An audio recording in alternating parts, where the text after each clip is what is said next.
Greetings from the Dirty Kitchen in Bloomington, Indiana. I'm Kevin Wenzel for 226.org, and I'm here to talk about, oh yeah, it would help if it was upside, Ascending Empires.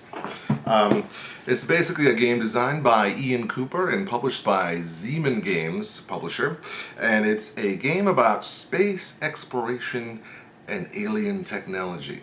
Now, when I heard this game when it came out a few months ago, I was so excited. I really had to see this. It's a mixture of dexterity and strategy. So we're gonna go ahead and take a look and see if those two things can combine to make an incredible, pleasing experience, or will it flop miserably? Who knows? Oh, by the way, there's been a small discussion on BGG about the condition of the board. Does it hold up well to heat and humidity?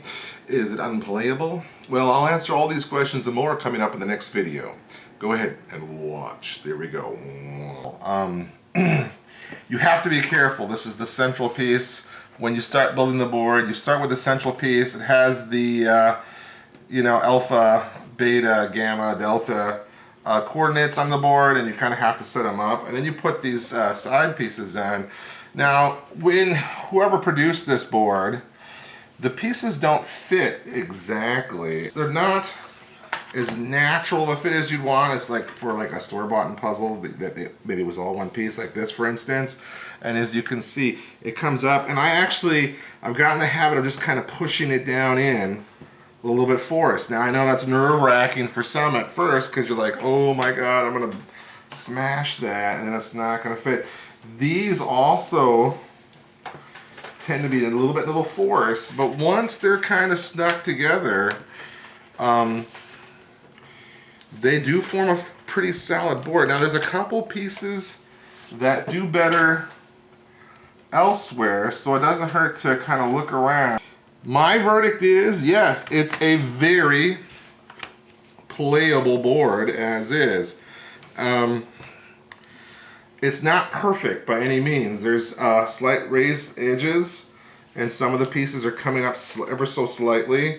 I'm kind of forcing them down,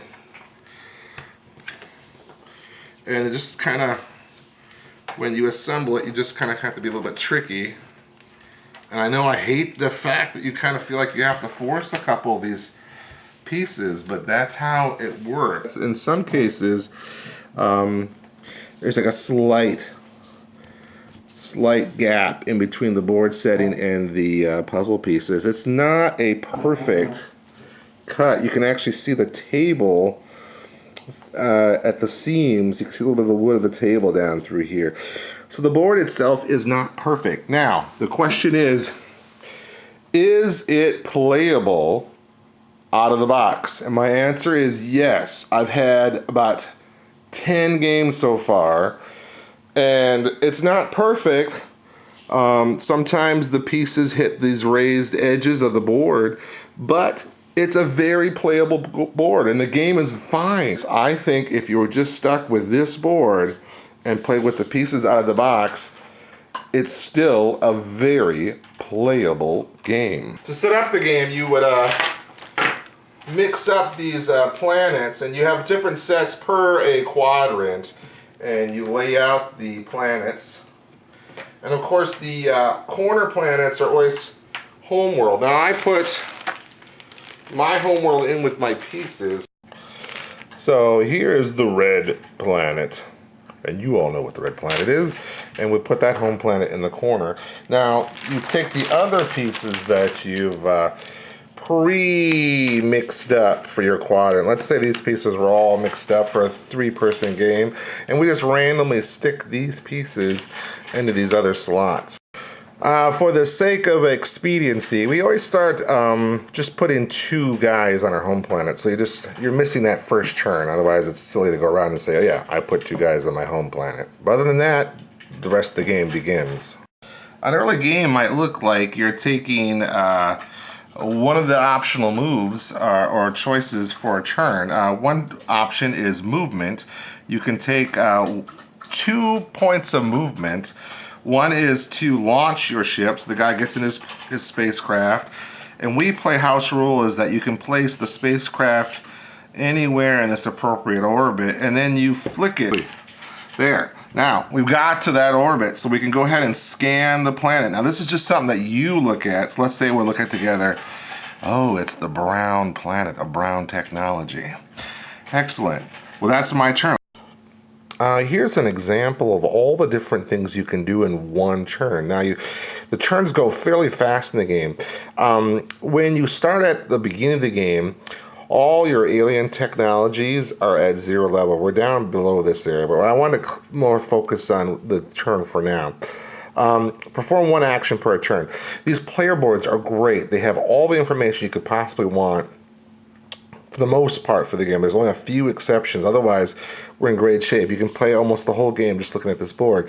But here we go. Perform 1 action per turn. You can recruit troops, recruit up to 2 troops. You can move, and at the beginning of the game, you can spend 2 movement points. You can either launch, land, or navigate. You can mine, remove 2 troops from one planet and gain 1 VP, or you can remove 3 troops and gain 2 VP. Now, mining only happens at other planets. It's not addressed in the rules, but yes, you cannot mine homeworld, Merle. The other thing is build research facilities, remove 2 troops. Build a colony, remove 1 troop. Build a city, remove 1 troop and 1 colony. And you also gain 1 troop or 1 starship when you build a city. And finally, it actually takes a whole round to develop technology. 4 different alien techs. You have orange, gray, purple, and brown. For each level of the tech tree, you need to develop a research station and build a research station on an orange planet. For every research station you can put, you can then develop your technology and go up a level. There's different kinds of technology. Orange technology is kind of an aggressive technology. It gives you a longer attack range, multiple attacks. Level 3 is a large starship, and finally level 4 is you get a VP for every successful attack on a starship. Now, gray tech is more about movement. You get 2 movement points at 0 level. 3 is 3 movement points. 2 is you can launch and land on a planet that's blockaded. If you have a planet in somebody's orbit, you blockade that planet. At level 2, you can still launch and land. Level 3 is 4 movement. Level 4 is take a move action and then take a second different action. That's only take a move and then not take a different action for each element, but just take all your movements and then take 1 additional action. Purple technology is designed for defensive and then for VP points. You get facilities, research facilities actually defend the planet now for 1 point of value. You gain 2 VP if rammed by an enemy starship. Ramming is when 2 starships crash into each other and both those ships are destroyed. Level 3 is your starship and orbit of planets count as 2 starships each. So if you have an actual starship in your orbit of the planet, then they count more for defensive purposes. And finally, level 4 is you gain a VP for every ramming an enemy, which means you can go out and actually gain VP. And finally, the brown tech. The brown tech's kind of important and actually almost too powerful. Level 0, you're still recruiting 2 troops. Level 1, you're recruiting 3 troops per turn. Level 2, this is where the controversy happens. Level 2, it says gain 2 troops when building a city. So actually when you build a city, you have a limited supply initially of troops and starships, and with this tech, you can add more troops and more starships into your supply, which makes you stronger. And people who get brown tech early tend to get pretty big and strong and almost too much. Level 4, recruit 4 troops per turn. And finally, the last one is recruit troops to unoccupied planets. So you don't even have to land on a planet anymore if you get the level 4 brown tech. Here's one of the problems is you only have 8 of these little research facilities. And that means you can't really develop every tech to its maximum, because basically you can only develop 2 techs up to 4 or 4 techs up to 2, or you could decide what kind of a breakdown you want to develop on tech. Also, planets are kind of tricky because you can only build 3 things on the surface of a planet at any one time. So for instance, you can build a research station. You could build a colony. Here's a colony. You could build a city.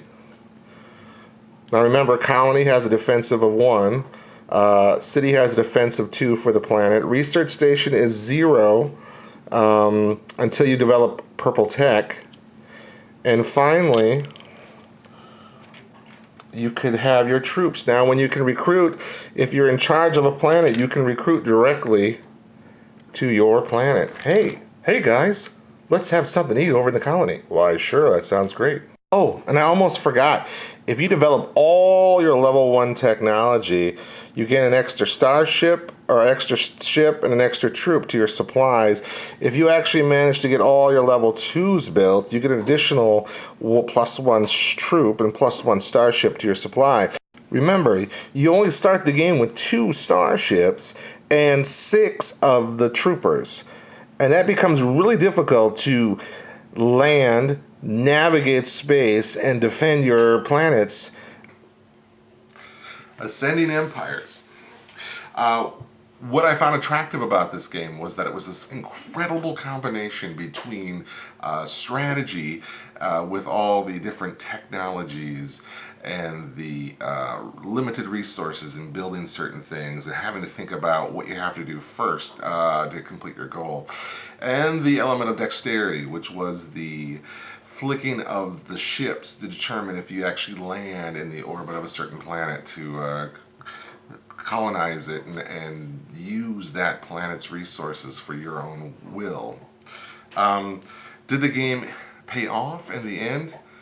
I would have to say that every time I played this game out of several different groups, there was somebody in that group that wanted this game. That tells me something. Every time I played with a new group, somebody wanted to go out and buy this game the next day.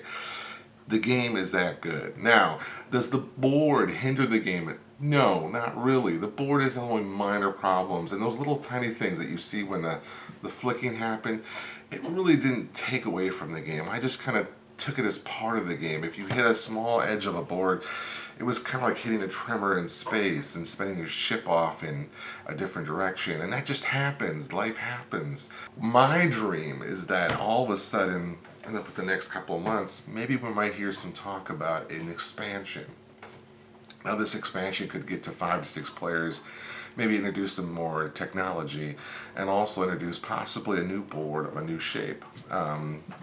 And if that's the case, then all problems are solved. A lot of my friends wanted to get into a larger game, and we were stuck at 4 players.